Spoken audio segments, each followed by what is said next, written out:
Even Gollum was not wholly ruined. He had proved tougher than even one of the wise would have guessed, as a hobbit might. There was a little corner of his mind that was still his own, and light came through it, as through a chink in the dark, light out of the past. It was actually pleasant, I think, to hear a kindly voice again, bringing up memories of wind and trees and sun on the grass, and such forgotten things. Greetings and well met, my friends. Yoistin here, and I hope you all are having a great day, wherever you are in Middle-earth. We will begin this new year under the sun with the story of Smeagol, or Gollum as he is known, and I hope by the end of the story we will all know a bit more about this versatile and incredible character. Thank you all for joining me on this fine day. Let's begin our tale. Born as one of the Stoors, one of the three breeds of the hobbits, Smeagol was of a simple folk that dwelt along the Anduin River in the year 2430 of the Third Age, nearly 600 years before the events of The Lord of the Rings. Another name for him was Trahald, meaning burrowing in northern Manish.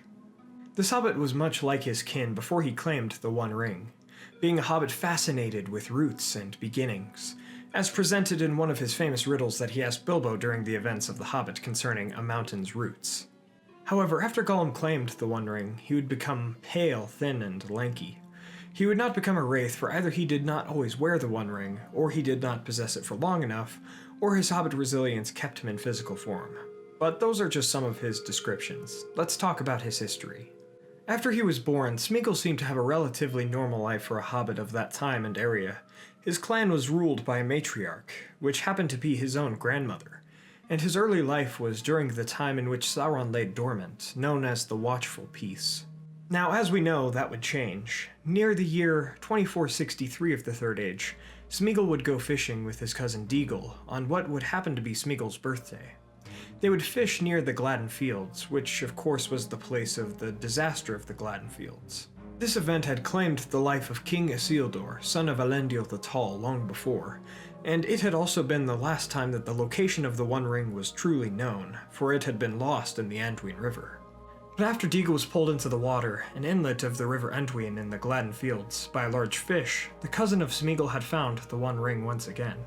Smeagol would then demand the newly found ring to be given to him as a birthday present, but Deagle refused this, and so Smeagol strangled him and took the ring for his own, becoming the fourth ring-bearer. From here, the One Ring would only consume this hobbit further. He would begin to sneak, spy, and steal from his own people, and he would earn the nickname of Gollum for the sound that he made in his throat. Eventually, his grandmother, the matriarch, would expel Smeagol from his home amongst the hobbits. He would wander the wild for some time before realizing his fear and hate for the sun, and retreating into a deep cave within the Misty Mountains. The ring would corrupt him beyond the point of any true redemption, and he would hate and love himself and his ring. He would develop two personalities, Smeagol, his hobbitish side that remembered the joys of life, love, and camaraderie, and Gollum, who would be a traitor and live only to possess the precious, as he took to calling the One Ring. Sam Gamgee, however, would call the good personality Slinker and the bad personality Stinker. The ring would allow Gollum to outlive anyone from his kind, but don't tell Bilbo that, for he was happy to grow to be older than the old Took, even though Smeagol would actually dwarf Bilbo's lifespan with his own. After spending centuries in isolation, living off of the fish in his cave whilst using his small island and rowboat, a peculiar thing would happen to Gollum. Lost in the tunnels beneath Goblin Town, Bilbo Baggins would come to the cave and meet Gollum in 2941 of the Third Age. They would play a game of riddles, for they were both fond of riddles. If Gollum won, he would eat Bilbo, but if Bilbo won, Gollum would have to show him the way out of the tunnels.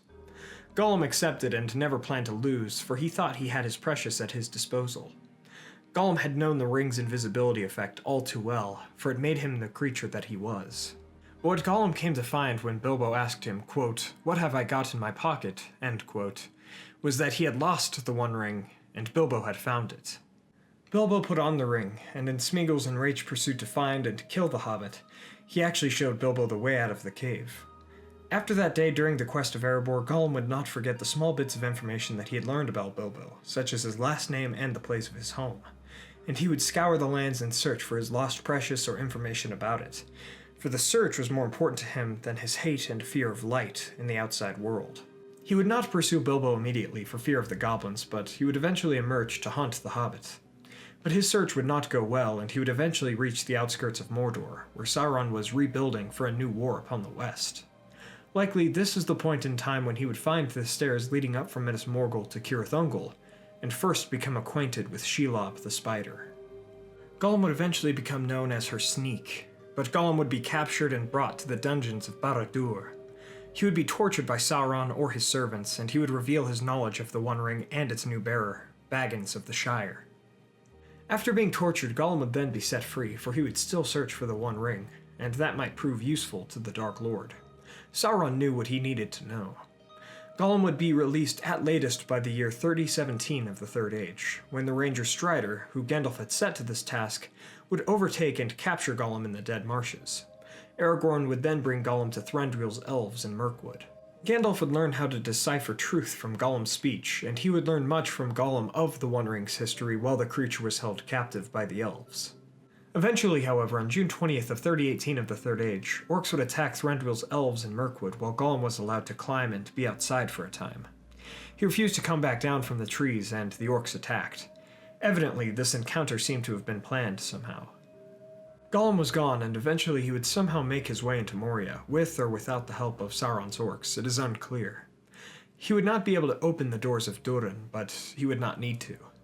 The Fellowship of the Ring would come into Khazad-dûm, and Gollum would follow them through Moria and trail them through to the Falls of Rharos, knowing that the One Ring traveled with them. Again, because of his knowledge of the ring, where it was and who it traveled with, it seems he may have had more help from the orcs than we know of. But the company knew that Gollum had been following them for a long while, as 3018 ended and 3019 began. After the breaking of the Fellowship, Gollum would pursue Frodo and Sam into the Emyn-Muil, and after a small battle with the hobbits, Gollum would be fettered by the neck with the elvish rope from Lothlorien that the hobbits possessed. Gollum hated all things elvish, for such items hurt him, likely due to his long possession of the ring which corrupted his body and soul, and his imprisonment by Thranduil's elves. Frodo, who would soon command the respect of Gollum, made the creature swear by the Precious that he would aid Frodo and Sam with their quest. Gollum would break this oath, which would ultimately lead to his demise. Gollum agreed and began to lead them towards the Black Gate. If not for Gollum's instincts and paths through the Emyn-Muil, Dead Marshes and beyond, as well as his knowledge of the stairs of Cirith Ungol, it is likely that the quest of the ring would have failed many times over. Gollum came to respect Frodo, and even like him to some degree, for Frodo, his so-called master, was able to bring out Smeagol within the creature, while Sam never fully trusted Gollum. Frodo had pity, for he began to understand Gollum's pain, as they had both been ring-bearers.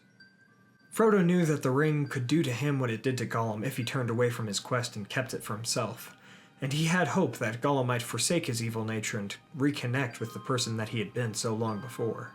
In such hopes, Frodo would take to calling him Smeagol instead of Gollum, or any variety of Sam's nicknames for him. Anyway, after reaching the Black Gate of Mordor, Gollum persuaded the hobbits to take another route, the stairs of Cirith Ungol instead, for they would surely be captured by Sauron's servants at the gate. Thus the hobbits and Gollum went southwards, through Ithilien. Before Faramir's rangers captured Frodo and Sam, Gollum would slip away and avoid being captured in that moment. He would stay close enough though, and eventually he would be found fishing in the forbidden pool of the Ithilien rangers. Faramir would allow Frodo to persuade Gollum to go from the pool with him, and thus Smeagol was once again captured. He became very upset and angry with Frodo, allowing his Gollum side to come forth once again. Eventually, Frodo, Sam, and Gollum would be released, and Faramir would learn of their path towards the pass of Cirith Ungol, and he would warn the hobbits of that place. Even so, Gollum led them thusly, and after coming nearly into Shelob's lair, Gollum would go forth and speak to Shelob, planning for her to eat the hobbits and allow him to take the One Ring for himself. Again, this is another spot of interest, for Shelob almost always acted of her own accord, except for when it came to her deal with Sauron, who would send her orcs to feast upon in return for her protection of that pass. It is fascinating and unknown how Gollum was able to make such an arrangement with her without getting eaten himself. But when Gollum returned to the hobbits to enact the last stage of his plan, he found them sleeping. I read the quote about this back in my last Q&A, which I'll link in the description and card above, but ultimately Gollum saw Frodo resting, and for a time, his true humanity returned to him. He was like an old, weary hobbit in that moment, who was in the days far beyond his own. He was Smeagol for truly the last time in his life in that moment, in my opinion at least. He reached out to touch Frodo, and that is when Sam awoke and accusingly spoke to the old hobbit. Smeagol was then no more, and Gollum returned forevermore. The three continued, and Gollum left their side. As the two hobbits traversed the darkness, they would come upon Shelob. Before Sam could ultimately warn or save Frodo from Shelob's attack, Gollum jumped upon Sam, covered his mouth, and began to choke him. But he had underestimated Sam's fierce love for his master and hate for Gollum. The two dueled, and after Sam broke Faramir's staff upon Gollum's back, the creature would eventually retreat, allowing Sam to fight Shelob, claim the ring, and go on to save Frodo from Cirith Ungol. Once the hobbits were safe and the ring was returned to Frodo, the two brave companions continued towards Mount Doom, and Gollum followed behind. When Sam and Frodo had almost made it to their destination on the edge of the Crack of Doom, Gollum attacked once more. And though he planned to kill Gollum if he attacked them again, Samwise the Brave could not bring himself to do so, even with all of the hatred he had for him.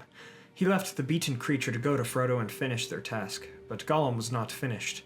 In Samath Nar, Frodo would claim the One Ring for himself and put it on, alerting Sauron and his servants to the presence and location of the One Ring. As the Nazgul came for Frodo and the One Ring from the Battle of the Black Gate, Gollum hit Sam with a rock and came after Frodo while the hobbit wore the ring. Seeing Frodo's tracks, he jumped upon his foe and bit off the hobbit's finger and freed the One Ring. Gollum would then claim his precious once again. His many years of tracking the ring since he had lost it to Bilbo seemed to be rewarded, and he danced in joy.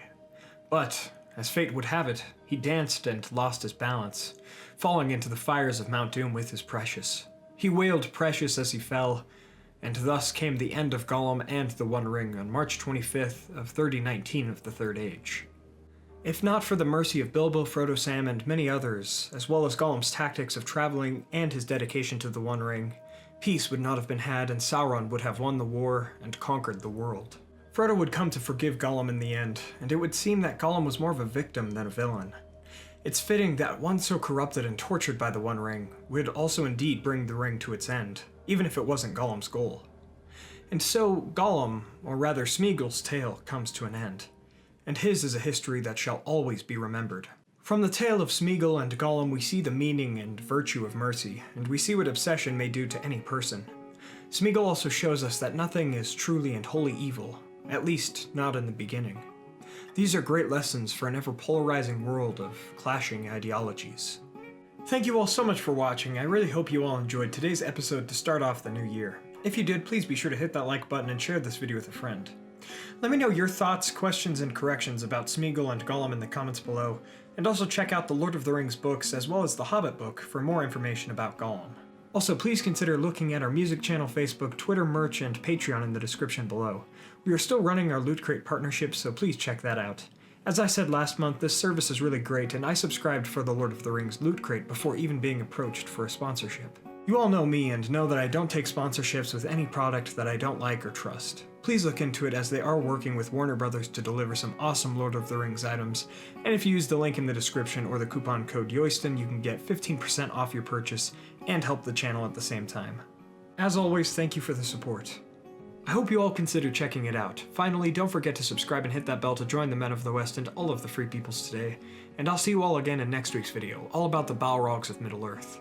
Historically, I haven't wanted to do remakes as some of my weekly videos, but seeing that some of my videos are indeed very old, somewhat flawed, and so much more information might be added to them, I think it would be for the best to go back and remake them.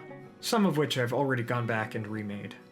But I'll only do so every so often and continue to make new videos that I haven't made before. Let me know your thoughts about this and what videos you would like to see be remade.